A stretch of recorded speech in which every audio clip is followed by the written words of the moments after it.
The leadership of the unions which represent the civil service has drawn the ire of the Prime Minister, given their reluctance to budge on the current administration's COVID-19 crisis wage proposal. The civil servants' rejection of the offer has roiled the Prime Minister, who has expressed frustration with what he perceives as the group's seeming lack of cooperation and unwillingness to sacrifice to assist the government and the nation with the fiscal deficit caused by the COVID-19 pandemic. But leader of the opposition, Pierre, has come out in defense of the civil servants. He warns the current administration that the power remains in the hands of the people. Elected politicians in our system, and elected politicians come, elected politicians go. But the civil service remains. Hence, if the civil service believes that the government is going wrong in a particular policy, that will affect the well-being of the state and by extension the well-being of the citizens, then it's the right of the civil servant to make his voice heard.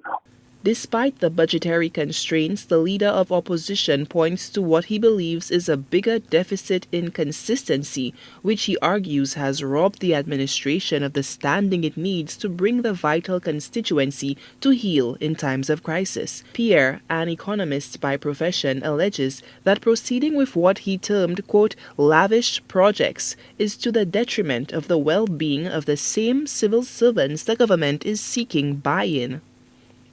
It's okay for the government to speak about cutting civil servant salary by half, but it will have an effect on the economy. What the government should do is the government should have a constructive dialogue and decide whether that is the best action.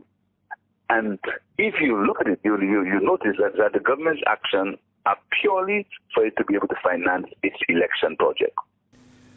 The president of the Civil Service Association, Cyprien Montrop, in a previous sit-down with News Force, revealed that the civil servants are expecting their full salaries for the month of May.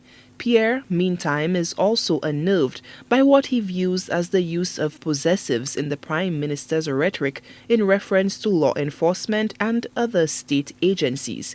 He argues that the office holder, who is temporary, merely presides and not rule. Thus, the institution supersedes any elected or public official, and this should be reflected in the tenor and tone of public statements. It's a very serious and dangerous statement to make. The men and women of the St. Lucia Police Force are hard-working professionals who work for the government and they serve the people. They serve the people of the country. They do not serve the Prime Minister. It can't be his force. The Prime Minister doesn't own a police force. The Prime Minister doesn't pay the police force. The police are paid by the taxpayers of the country. And I'm sure the men and women in the police force would not like to be seen as being owned by any politician. The current administration continues to make a full court press to convince the public service unions to cooperate with the state, with the island facing a dire shortfall in revenue that, according to Prime Minister Alan Chasney, without a solution will be a difficult situation for the nation. Solange Alfred, HTS News Force.